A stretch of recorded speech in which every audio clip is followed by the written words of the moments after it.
nous suivez sur YouTube, n'oubliez pas de souscrire et de cliquer sur la clochette de notification pour recevoir nos vidéos quand elles seront postées. Si vous nous suivez sur Facebook, likez et partagez au maximum les vidéos. Notre site internet c'est www.televi.com. Je vous ai dit tout à l'heure que je suis sur le plateau avec mon bien-aimé Papa Yao et un couple pastoral. Et nous parlerons aujourd'hui du plan divin. Dans le foyer. Papa Yao. Oui, bienvenue. La dernière émission, tu m'avais manqué. J'étais seul ici. Aujourd'hui, je serai très inspiré parce que tu es à côté de moi. Alors aujourd'hui, nous recevons un couple de pasteurs. Ils vont se présenter à nous. Nous vous donnons la parole. Merci beaucoup. Moi, je m'appelle Pasteur Pierre Capange. Je suis ici avec ma femme, sweetheart, Mamie Capange. Et c'est un plaisir pour nous d'être parmi vous. Dieu vous bénisse. Amen. Alors, nous allons parler de l'ordre divin dans le foyer. D'entrée de jeu, qu'est-ce que l'ordre divin dans le foyer?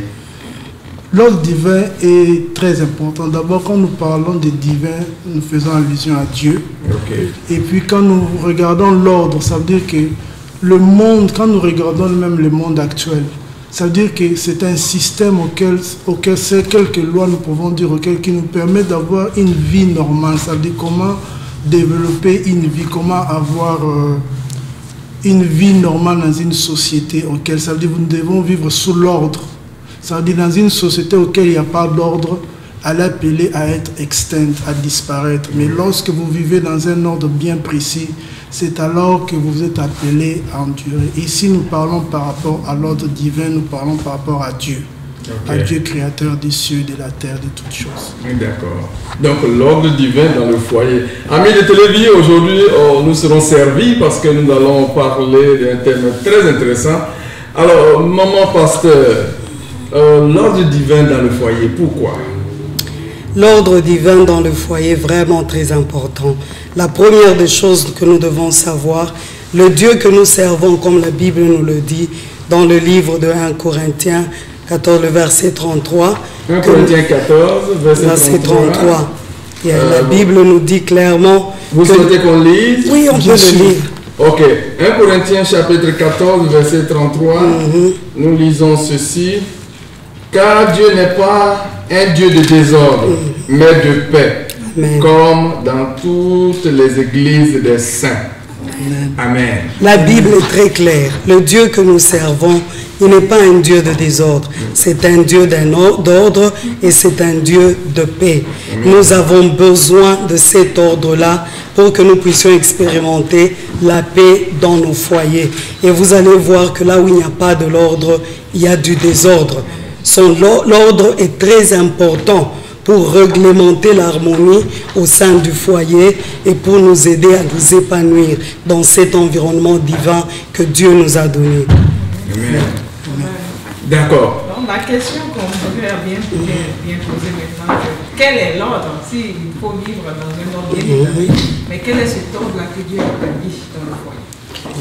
Ouais, et ça c'est très très très important. Parce que l'ordre, ici l'ordre commence par Dieu. Après l'ordre, après Dieu, nous avons ici les familles qui agissent ici, entre Dieu et la famille. Mais la famille, elle est composée de qui? Des papas, des mamans et les enfants. Et l'ordre de Dieu commence par qui? Commence par Dieu lui-même. Après Dieu, nous parlons de Christ, et de Christ, nous parlons du papa qui représente le chef de la maison, de la famille. Et après, nous avons la maman qui vient et les enfants qui viennent en dernier lieu. Si cet ordre-là est respecté, alors nous avons une famille qui est en ordre, non seulement avec Dieu, mais avec la société elle-même. Amen.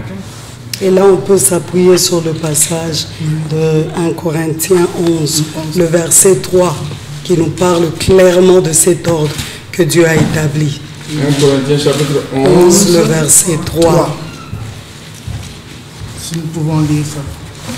Je m'en vais lire. Je veux cependant que vous sachiez que Christ est le chef de tout homme, que l'homme est le chef de la femme et que Dieu est le chef de Christ. Amen. Amen. Donc, comme mon mari venait de le dire, les choses sont claires. Dieu a clarifié toutes choses dans sa parole. On n'invente rien.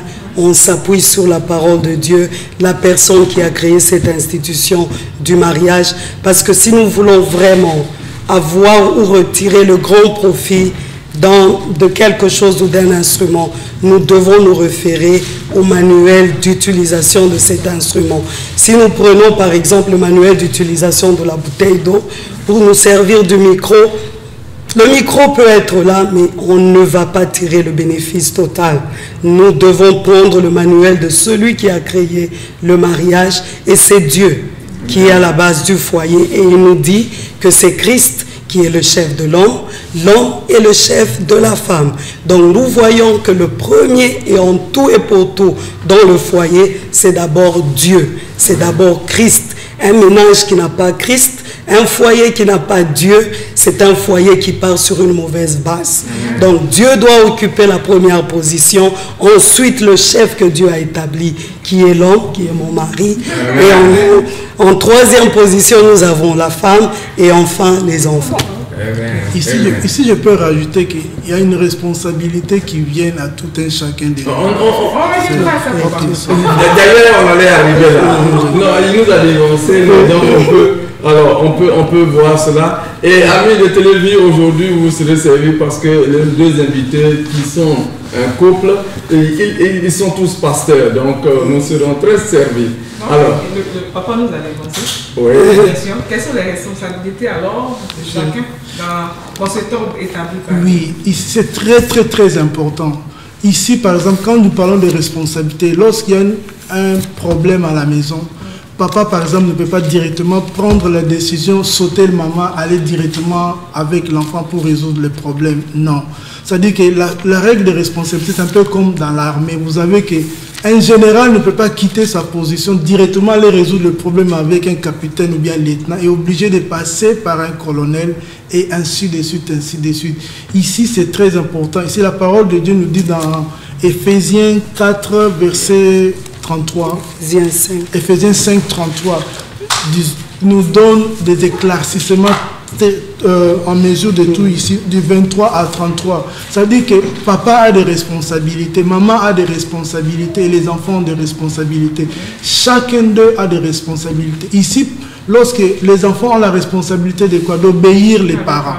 Peu importe, soit-ils, ils sont dans l'obligation. Vous avez dit Éphésiens chapitre 1? Éphésiens 5, disons à partir de 23 jusqu'à 33, nous donne tous les éclaircissements sur les responsabilités de tout un chacun d'eux. C'est-à-dire les enfants, peu importe. Est-ce qu'on peut lire? Bien sûr, bien sûr. Ok, à partir du 25.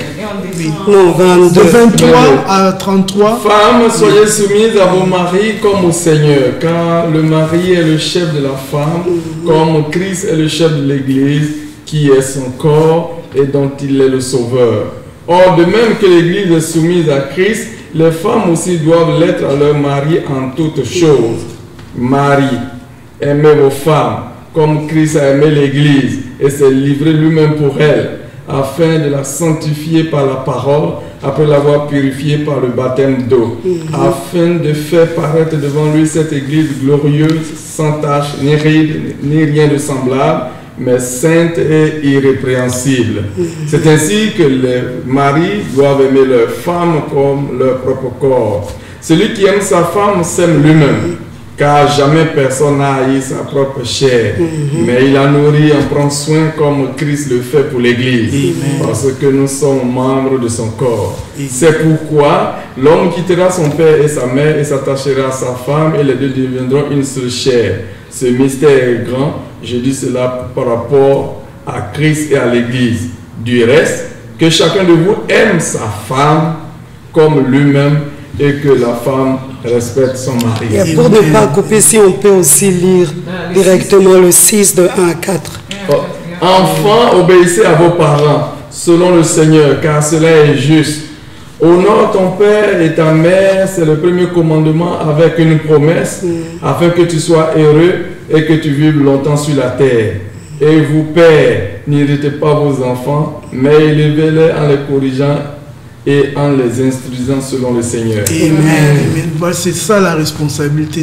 quand tu t'aimes, moi par exemple, je m'aime moi-même, est-ce que je peux me permettre de me couper, de me gifler, de me faire du mal? Non. C'est-à-dire, cet état d'esprit que j'ai le même regard pour ma femme. Ça veut dire, si je ne peux pas me blesser moi-même, si je ne peux pas me gifler, je ne peux pas me taper moi-même. C'est-à-dire, c'est la responsabilité qui vient à moi. Et en même temps, je réplique cette même responsabilité pour ma femme. C'est-à-dire, lorsqu'il y a un problème, ce n'est pas la peine de crier ce qui va trouver la solution. On s'assoit, nous discutons et nous voyons là où nous pouvons avancer. Ça ne sert à rien parce que si je vais gifler, je vais faire quoi? Ce n'est pas ça la solution. La solution, c'est quoi? C'est dans le dialogue qu'on trouvera la solution. Lorsqu'il y a un problème qui n'arrive pas, nous pouvons nous mettre ensemble, on prie et on trouvera la solution. Lorsque les enfants sont là, s'il faut éduquer les enfants, maman est là, ça veut dire que je ne peux rien faire tant que maman soit au courant, ça veut dire que ça revient à nous deux de le faire. S'il faut punir l'enfant, si la maman punit l'enfant, je ne dois pas venir dire que pourquoi tu as puni l'enfant, non. La maman a pris la décision, si c'est la décision à discuter, ça sera entre moi et maman et non avec les enfants. Et les enfants ont droit à l'obéissance à nous deux. Et les enfants, s'il faut le punir, il faut le punir. C'est pour leur propre bien. Absolument. Et c'est ça la responsabilité que nous avons. Parce que si ces enfants, nous voulons qu'ils deviennent quelqu'un demain, c'est à nous de les former, c'est à nous de leur faire découvrir Dieu, et c'est à nous de les guider, de leur montrer le chemin. C'est ça la responsabilité que nous avons. D'accord. Et ça, c'est pris de façon globale. Je voudrais qu'on aille un peu plus en détail. Quelle est la responsabilité du père? Quelle est la responsabilité de la maman? Et aussi, quelles sont les responsabilités des enfants? Si on peut voir dans cet ordre, tous ceux qui nous suivent et qui peut-être ne connaissent pas ces choses-là pourront véritablement bénéficier. Je peux donner ma responsabilité. Moi, en tant que papa. Ou de façon générale, la responsabilité des papas. Oui, en tant que papa en général, la responsabilité en tant que représentant de Dieu à la maison est très importante ici. Oui. Pourquoi? Tu es le chef de la famille, tu es le chef de la maison. Ça veut dire que toute responsabilité revient par rapport à toi. Ça veut dire que si moi j'échoue, ça veut dire que ma famille a échoué. Si je ne suis pas dans la présence de Dieu, ça veut dire que ma famille ne sera pas aussi dans la présence de Dieu. Ça veut dire que tu es un modèle auquel je dois maintenant mettre à la maison, afin nous puissions suivre. Ça veut dire s'il faut lire la parole de Dieu, ça veut dire c'est moi le premier pasteur à la maison. Et la parole de Dieu doit devenir le chemin de guide pour nous tous à la maison. Ça veut dire le point de référence devient Dieu. Et moi, en tant que papa, c'est ma responsabilité de montrer cela à la maison. De montrer ça non seulement à ma femme, mais à mes enfants dans ma maison, que je suis un représentant de Dieu. Je suis le pasteur de la maison. Et ça vient avec des responsabilités de parler de Dieu, de parler de toute cette structure qui est à la maison, de prendre soin de tout le monde. Et ça devient ma responsabilité en tant que papa. De protéger la famille. Voilà, quand tu parles de prendre soin... Quand je prends soin dans le sens que... C'est-à-dire, par exemple, pour protéger, ça veut dire c'est à moi, par exemple, d'aller chercher que la famille se trouve dans un bon ensemble ici. C'est dans ce sens-là que je parle. C'est-à-dire protéger, c'est-à-dire quand il y a un problème, c'est moi qui suis devant, c'est pas eux qui sont devant. Ça veut dire que lorsqu'il y a un problème se présente, je n'ai même pas ma femme devant, moi je vais me cacher dans la chambre. Non. Je viens, je me dis, ok, c'est moi le responsable et c'est à moi de répondre. Peu importe ce que mes enfants peuvent faire, je suis le responsable de cela. Pourquoi? C'est moi qui est le chef de la maison, comme la parole de Dieu le dit. Et aussi le pourvoyeur. Le pourvoyeur, ça veut dire c'est à moi d'aller travailler, de nourrir ma famille. Ça, c'est une responsabilité naturelle. C'est la raison que je ne l'ai pas mentionné. Pourquoi? Je me dis que c'est une responsabilité naturelle. Oui, parce que là, nous parlons à toute une grande famille. À partir d'ici, les gens nous voient dans le monde entier. Donc oui, c'est la responsabilité de papa d'aller chercher la nourriture pour amener à ses enfants. Il est vrai aussi que ce n'est pas sa seule responsabilité. Ce n'est pas la seule, c'est une partie de sa responsabilité. Voilà, c'est ça. Papa aimerait bien que maman, si elle peut aider. Ok, maman, la responsabilité de la femme dans le foyer. Comme je suis la femme, je prends ma responsabilité en charge. Donc la Bible est trop claire. En tant que femme, ma première responsabilité d'abord vis-à-vis de mon mari, qui est le chef de ce ménage que Dieu nous a permis de former, c'est d'abord d'être soumis à mon mari.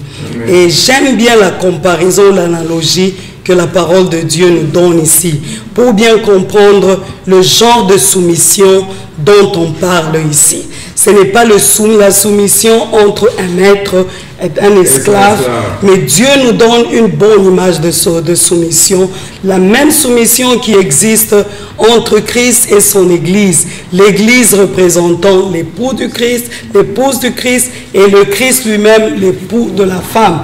De la même manière que l'Église est soumise à Christ, c'est de cette façon que je dois me soumettre à mon mari. Et la Bible est précise, elle dit, je dois être soumise en tout. Et cette soumission aussi reflète le respect. Parce que quand tu n'es pas soumise à ton mari, le respect ne peut jamais s'envisager. Donc je dois me soumettre à mon mari. Je dois accepter l'autorité que Dieu a établie sur moi, cette couverture que Dieu m'a donnée, le respecter, l'honorer. S'il y a quelque chose qui donnera toujours un défi à un homme, c'est quand il sent le manque de respect.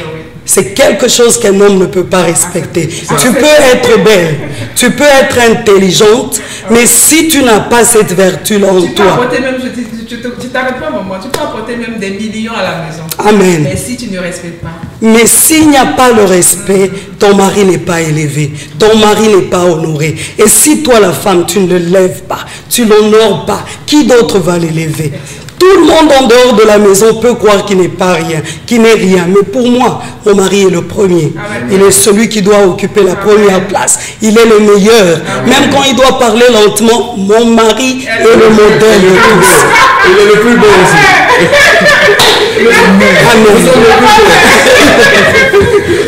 Amen. Donc c'est ça ma responsabilité. Je dois être soumise à cet homme qui m'a honoré.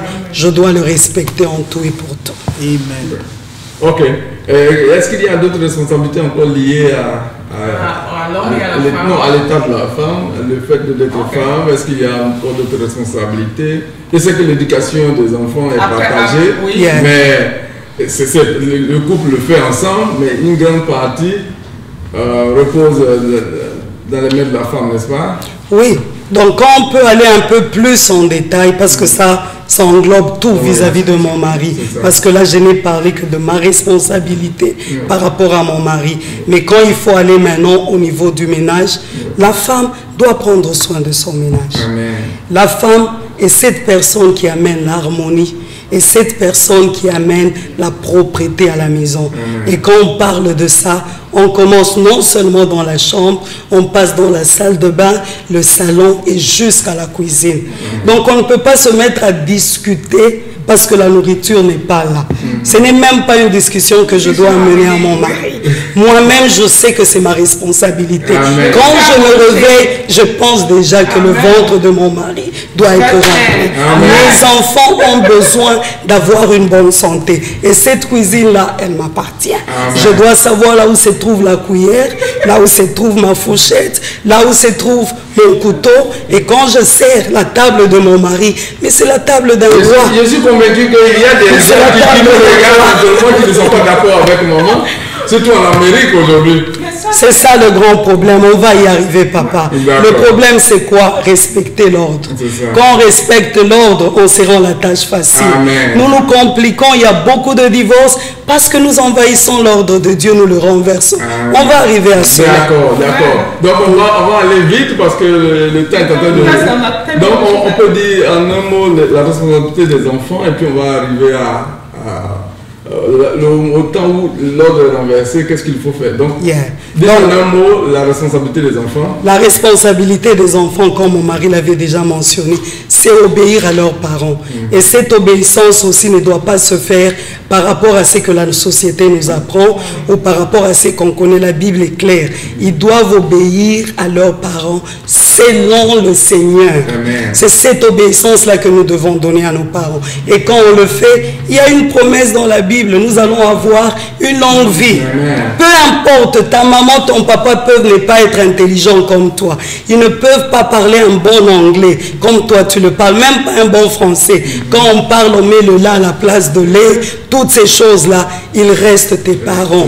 Nous devons les obéir selon le Seigneur. Et nous, parents aussi, nous avons une responsabilité envers ses enfants. Nous ne devons pas les irriter, nous devons les instruire, nous devons les corriger selon la voie du Seigneur. C'est notre responsabilité d'enseigner à un enfant à prier, enseigner à un enfant à faire des bonnes œuvres, avoir de bons comportements. Et quand on voit, oui, respecter les aînés par exemple. Et quand l'enfant s'écarte, on prend notre verge, on dit la correction va te retourner sur la bonne voie. Quand on aime, on châtie aussi. Amen. En tout cas, amis de Télévis, aujourd'hui, les services, nous avons des pasteurs qui maîtrisent les sujets. Alors, nous avons évolué, le temps nous presse. Alors, si l'ordre est renversé, qu'est-ce qui arrive quand l'ordre est renversé? Lorsque l'ordre est renversé, c'est un désastre. Pourquoi je dis c'est un désastre? Prenons l'exemple, par exemple, le foyer auquel maman devient la tête. Maintenant, vous allez voir les conséquences sur les enfants. C'est comme un peu, par exemple, on prend un sous-officier, voilà, et puis on le met à la tête de général. Prenez un caporal, mettez-le à la tête de l'armée. Quelles sont les conséquences qui viendront là-bas? C'est-à-dire qu'un caporal qui n'a jamais été à l'école, parce que pour être un officier, vous devez aller à l'université, ne fût-ce qu'avoir une licence. Maintenant, tu prends quelqu'un qui n'a même pas effectué une série de formations pour y arriver.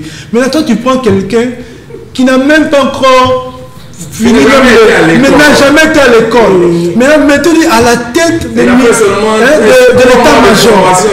De formation militaire et puis devient le général. Devient maintenant général. Vous voyez les conséquences, c'est ça qui se passe lorsque l'ordre divin n'est pas respecté.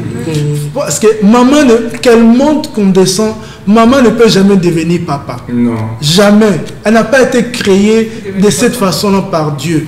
Dieu n'a pas créé maman pour que maman soit le papa et le maman des enfants. Non. Vous allez voir les familles auxquelles il n'y a pas de papa, la conséquence sur ces enfants est désastreuse. Vous allez voir ces enfants dans la rue, vous allez voir les enfants du désordre total. Les enfants qui vont fumer, voilà. qui manque de respect, un manque de respect total. C'est ça le désordre lorsque l'ordre de Dieu n'est pas respecté. Mais aujourd'hui on parle d'émancipation, on dit tout le monde a les mêmes droits, donc la femme peut être le chef. C'est un danger. Nous devons savoir qui nous sommes, qui sommes-nous. Si nous nous appelons des enfants de Dieu, notre mode de vie, c'est la parole de Dieu.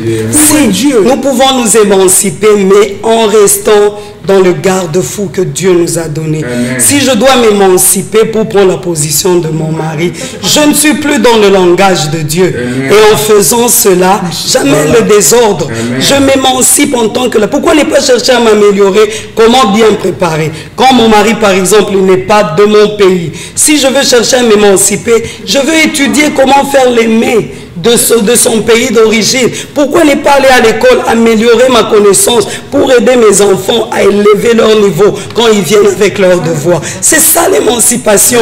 Nous devons nous émanciper par rapport à notre champ de responsabilité. Amen. Parce que quand on quitte notre champ, nous amenons les désordres. Il y a un pasteur qui prend cette image qui dit le cœur. Quand on prend l'anatomie de l'homme, le cœur est un organe très important. Mais le cœur, il n'est pas dehors. Voilà. Le cœur, il est à l'intérieur, il fait son travail. Mais le jour où le cœur dira, je veux être la tête, ça devient un monstre. Et c'est ça, quand la femme ne veut pas respecter l'ordre, l'ordre est mélangé, renversé dans l'ordre de Dieu est renversé dans le désordre. C'est un monstre que nous créons. Et nous avons toutes les conséquences. Ça, c'est très bien. Dans la société, des enfants qui sont sans repère, des enfants, des filles qui veulent devenir des hommes parce que maman à la maison c'est elle qui porte le pantalon. Et on rend les petits garçons à des petites filles parce que papa à la maison il est tout comme une femme, il ne parle pas et c'est vraiment désastreux. Comme vous venez de le dire, un corps avec deux têtes, c'est un monstre qu'on crée. On ne peut pas avoir deux capitaines dans un même bateau. C'est pas possible. D'accord. Alors, nous arrivons à la fin de notre émission. Si, par exemple, l'ordre est renversé, comme vous avez dit, que faut-il faire pour réinstaurer l'ordre divin? Ici, retournons toujours à la parole de Dieu. Ici, je vais vous appeler d'aller à Jean 14, verset 6. Okay. Ici, c'est ça la fondation de tous ceux qui veulent établir l'ordre divin. Si tu ne peux pas respecter Jean 14, verset 6, tu ne trouveras jamais le salut, tu n'auras jamais l'ordre divin dans ton foyer. Jean 14, verset 6, Jean 14, verset 6. Jésus lui dit, je suis le chemin, la vérité, la vie, nul ne vient au Père que par moi. Ça veut dire que s'il n'y a pas Jésus en toi, il n'y a pas Jésus dans ta vie, dans ton foyer, c'est le désordre qui va régner. Mais lorsque Jésus est à la tête, pourquoi dire? C'est lui qui est la vérité. Oui. C'est lui qui est le chemin. Ça veut dire que quand tu sais que c'est lui qui est la vérité, c'est lui qui est le chemin, tout ce que tu vas faire, c'est quoi? Suis ce que la parole de Dieu te dit. Oh, et ce que la parole de Dieu dit, c'est que l'homme est le chef. La femme vient après l'homme. Amen. C'est tout ce que nous avons à suivre. Et lorsque nous appliquons ce Jean 14, verset 6, alors tout doit rentrer en ordre de soi-même. Avec Dieu, il n'y a pas de problème, de bagarre, de dispute ou de quoi que ce soit. C'est-à-dire chaque personne connaît sa place et nous fonctionnons de cette façon. Il n'y a pas envie, il n'y a pas rien, il n'y a pas tout cela. Oui, d'accord, mais moi, nous sommes dans un foyer où la femme, elle est chrétienne, mais elle a pris la place de la femme. Qu'est-ce que de l'homme plutôt? Concrètement. Mais c'est ça que j'ai dit. Est-ce qu'elle est chrétienne? C'est pour ça que je dis. Elle est chrétienne ou pas chrétienne? Ça c'est pas un problème déjà. Voilà. la place de l'homme. Je suis d'accord. Moi, je suis vraiment d'accord avec ce que maman est en train de dire. Je suis vraiment ce que maman est en train de dire. Maintenant, supposons que, bon, ok, si elle n'est pas... Qu'elle voit sa conversion. Bon, qu'est-ce qu'elle doit faire alors? La chrétienté, c'est dans les pratiques. Ce n'est pas dans la bouche. Ce n'est pas parce que tu vas à l'église que tu es chrétien. C'est pas parce que on te voit avec la Bible que tu es chrétien. La chrétienne, c'est dans la pratique que nous voyons que chrétien. Si tu veux savoir quelqu'un est vraiment chrétien, vois-le dans le problème, c'est là que tu sais vraiment si tu es chrétien ou pas. Quand il y a une difficulté qui se présente devant toi, c'est là-bas que tu reconnais un véritable chrétien. Parce que quelqu'un qui n'est pas chrétien, il ne va pas respecter la parole de Dieu. Il ne va même pas vouloir lire la Bible. Lorsque le malheur t'attaque, lorsque les difficultés viennent, c'est là-bas que nous connaissons réellement qui est chrétien, qui ne l'est pas. Bon, moi je suis dans mon foyer, je ne parle pas de moi, Augustin Yao, mais je suis dans un foyer où la femme, elle a pris toute la place. Nous sommes en train de terminer. Qu'est-ce qu'il faut faire concrètement? Je sais qu'on doit retourner la parole de Dieu. Elle ne veut pas retourner. Moi, quel conseil vous pouvez me donner? Ce sera votre mot de fin. C'est que comme maman vient de le mentionner, la prière est très importante parce qu'il n'y a rien qui résiste à la prière. Même quand tu l'as fait en secret, elle n'entend pas.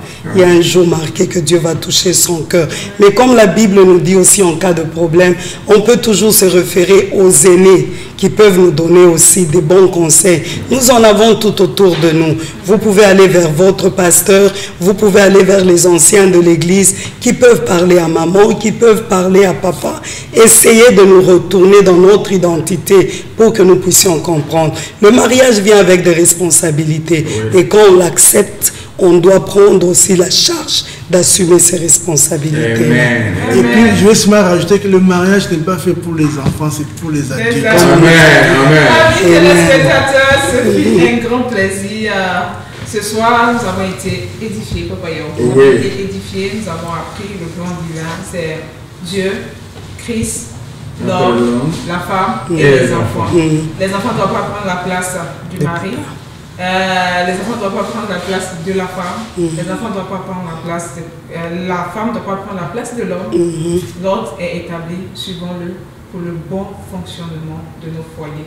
Que le Seigneur vous bénisse. Recevez la vie. Amen. Amen.